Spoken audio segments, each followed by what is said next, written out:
नमो सिद्धानम नमो आयरेयानम नमो अच्छायानम नमो लोये सवसाहुनम। जय बोलो श्री आदिनाथ प्रभु भगवान की, जय बोलो श्री महावीर प्रभु भगवान की, आचार्य श्री कुंद कुंद स्वामी की, आचार्य श्री विशुद्ध सागर महाराज की, जय बोलो 3,9 करोड़ मुनि राजों की।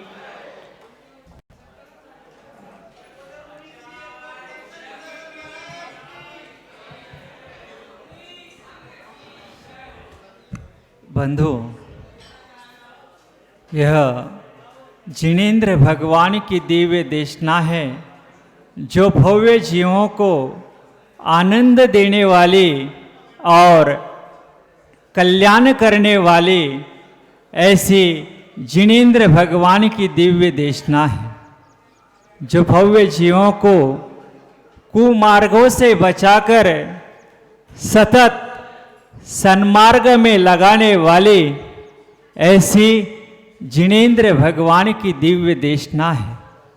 धर्म उत्कृष्ट में मंगल है, दया अहिंसा तप त्याग उसके लक्षण हैं। आज 10 लक्षण धर्म में कौन सा उत्तम धर्म है? उत्तम संयम धर्म है। और इस संयम धर्म को जो अंगीकार करता है वो महान बनता है। आप आचार्य श्री को देख रहे हैं तो इन्होंने शास्त्रों का अध्ययन करके सब जीवों को सन्मार्ग में लगा रहे हैं, कल्याण के मार्ग पे लगा रहे हैं। जो स्वयं कल्याण के पथ पर लगे हैं वही दूसरे के कल्याण के निमित्त बन सकते हैं।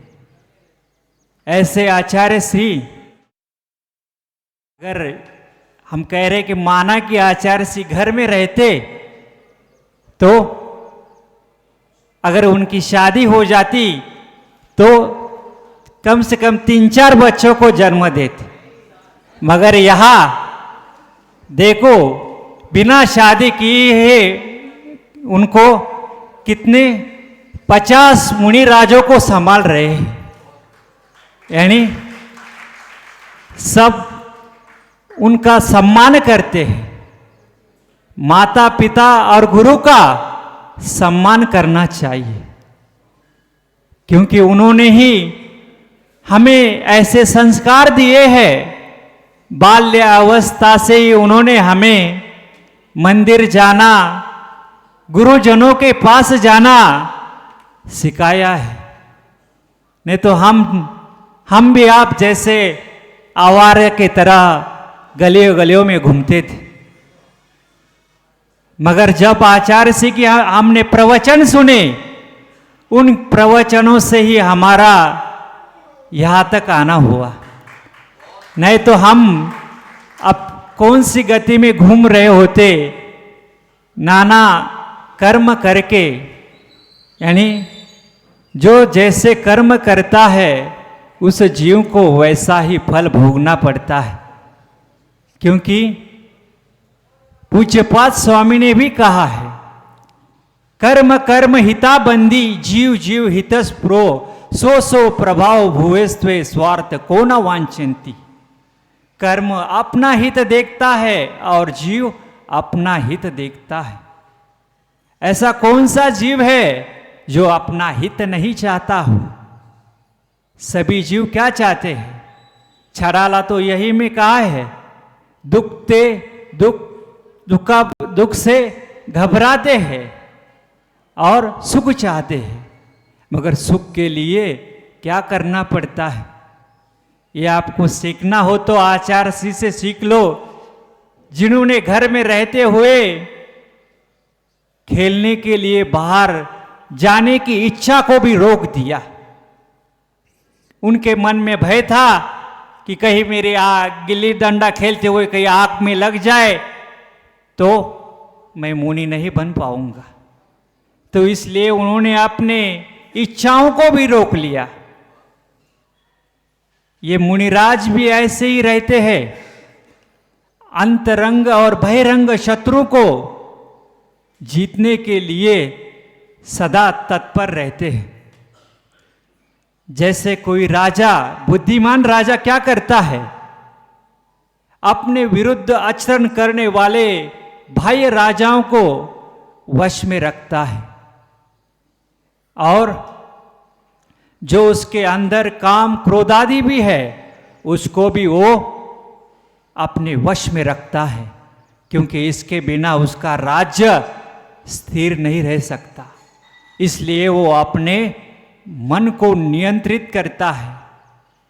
और ऐसे ही साधु भी रहते हैं, बाह्य आडंबरों से बचते हैं और अंतरंग शत्रु राग द्वेष मोह को जीतने के लिए सदा तत्पर रहते हैं।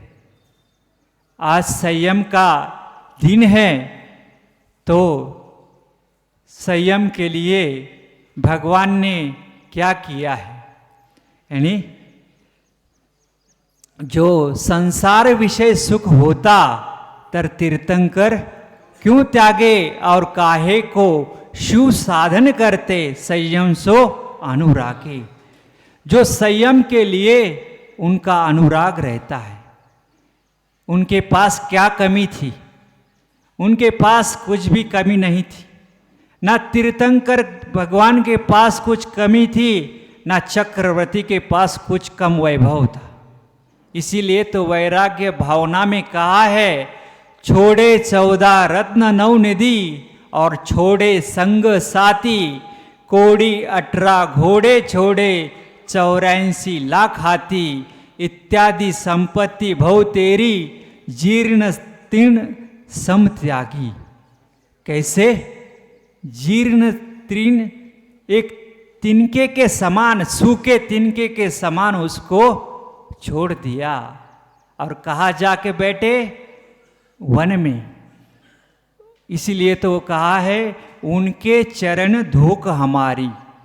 जो ऐसा वैभव छोड़कर जो वन में जाकर संयम को धारण करते हैं, उनके चरणों में हमारा नतमस्तक होते हैं। ऐसे दिगंबर साधु साधना में रत रहते हैं,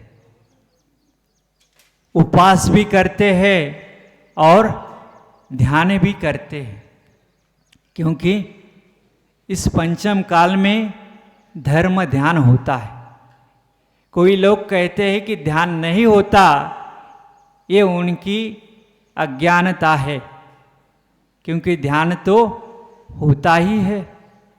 जब हम मन को अपने शुभ और शुद्ध भावों में लगाते हैं तो ध्यान होता है। अगर तुम लगाना ही नहीं चाहते हैं तब ध्यान कैसे लगेगा? जो काम अच्छे करना ही नहीं चाहते, निर्दयी है, आलस्य है, काम करने में, अच्छे कामों में आलस्य करते हैं, तो उनके असंयम कहलाएगा। और असंयम यानी संयम से रहित। जैसे जिस गाड़ी में ब्रेक नहीं रहता, वो गाड़ी कहाँ गिर जाती है? गड्ढे में जाके गिर जाती है। और जिसके पास संयम रहता है उसको ब्रेक रहता है, यानी जिस गाड़ी को ब्रेक है वो थोड़ी जाके गड्ढे में गिरेगी, वो पहले गड्ढे में जाने से पहले ही ब्रेक लगाएगा। ऐसे ही अपने जीवन में अपने अंदर जो क्रोध मान माया कषाय है उनको नियंत्रित करना आवश्यक है। यहाँ मराठी के लोग भी बैठे और हम महाराष्ट्र की भी है, तो उनके लिए भी थोड़ा सा मराठी में प्रवचन है। एक मुलगा गुड खात होता, गुड. आणि त्याची आई सारखी त्याला रागवत होती की गुड खाऊ नको, जादा गुड खाऊ नको. परंतु मुलगा ऐकत नव्हता. त्याच्या आईने त्या मुलाला एका संताजवळ घेऊन गेली आणि सांगितलं की हा मुलगा जादा गुड खातोय, त्याला तुम्ही उपदेश करा. त्या संतांनी सांगितलं की तू 7 दिवसांनी 7 दिवसांनी यायला सांगितलं. त्या मुलाच्या आईने ठीक आहे म्हणले. 7 दिवसांनी 7 दिवस झाल्यानंतर ते मुलगा और त्याची आई त्या संताजवळ आली आणि म्हणाले की ह्याला उपदेश करा, हा गुड खूप खातोय. तर त्या संतांनी सांगितलं, मुला तू गुड खायचं सोडून दे. एक शब्द बोलून ते शांत झाले. एवढ्या शब्दाला त्यांनी 7 दिवस का लावले. त्याच्या आईने संताला प्रश्न विचारला की तुम्ही एवढ्याशा उपदेशासाठी आम्हाला 7 दिवसानंतर यायला सांगितलं, असं का. तर त्यांनी सांगितलं, संतांनी पहिले आणि मीच पहिल्यांदा गुड खात होतो तर उपदेश कसा देणार. पहिले मी 7 दिवस गुड सोडण्याचा प्रयत्न केला आणि 7 दिवसानंतर गुड सोडल्यानंतर मी तुम्हाला उपदेश दिला. आणि 7 दिवसानंतर त्यांनी आपल्या रसना इंद्रियवर ताबा मिळवून गुड सोडला आणि मग उपदेश दिला. ऐसे ही दिगंबर साधु रहते हैं, ये अपने खुद संयम पालते हैं और बाद में आपको उपदेश देते हैं.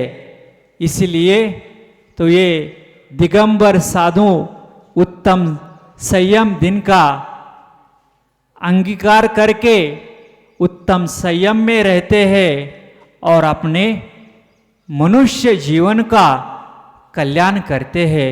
जय बोलो महावीर भगवान की.